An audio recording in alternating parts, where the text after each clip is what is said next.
কোন শাহবাগতন্ত্রের আস্তানা এই নতুন বাংলায় হবে না।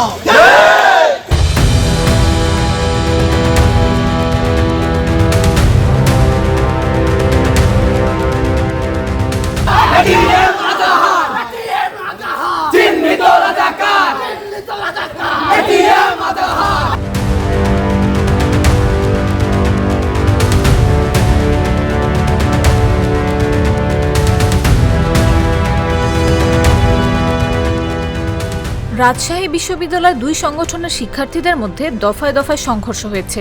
মঙ্গলবার সন্ধ্যা 7:30টার দিকে ক্যাম্পাসের পরিবহন চত্বর ও শহীদ বুদ্ধিজীবী চত্বরের সামনে এই ঘটনা ঘটে। এতে দুই দলের প্রায় 4 জন আহত হয়েছেন। তাৎক্ষণিকভাবে তাদের নাম পরিচয় জানা যায়নি। প্রত্যক্ষদর্শীরা জানান, ক্যাম্পাসে শাহবাগ বিরোধী ছাত্র ঐক্যের বিক্ষোভ মিছিল হচ্ছিল। একই সময় গণতান্ত্রিক ছাত্র জোটের মশাল মিছিল হয়। এ সময় স্লোগানকে কেন্দ্র করে দুটি সংগঠনের নেতাকর্মীরা সংঘর্ষে জড়িয়ে পড়েন। শাহবাগ বিরোধী ঐক্যের আহ্বায়ক রাকিবুল ইসলাম বলেন, 2013 সালে রাষ্ট্রের সিদ্ধান্তের বাইরে গিয়ে শাহবাগে একটা মবতন্ত্র কায়েম করেছিল। তারা যে ফ্যাসিবাদ কায়েম করেছিল সেটা 2024-এ এসে ছাত্র জনতার রক্তের বিনিময়ে শেষ হয়েছে। আপনারা জানেন, জুলাই গণঅভ্যুত্থানের পরে একটা গোষ্ঠী ধামাচাপা দিয়ে পড়েছিল। হঠাৎ করে তারা মনে করছে 2025 এসেছে 2013-র মতো হাসিনার ফ্যাসিবাদকে জাগ্রত করে শাহবাগের সমবেত হয়ে তারা বাংলাদেশের নয়া ফ্যাসিবাদ কায়েম করতে চায়।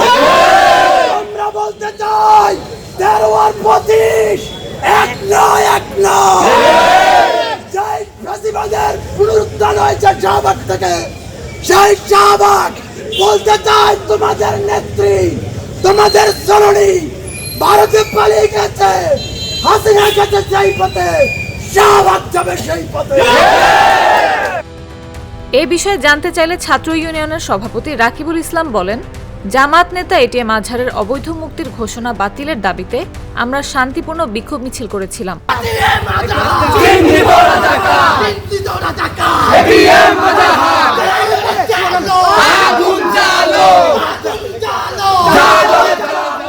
এই সময় শাহবাগ বিরোধী ছাত্র ঐক্যের নেতাকর্মীরা আমাদের উপর হামলা চালায়।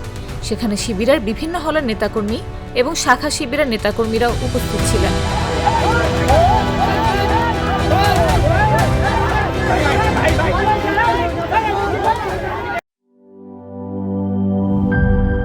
এই ঈদে জামা জুতো অ্যাক্সেসরিজের ডিসকাউন্ট।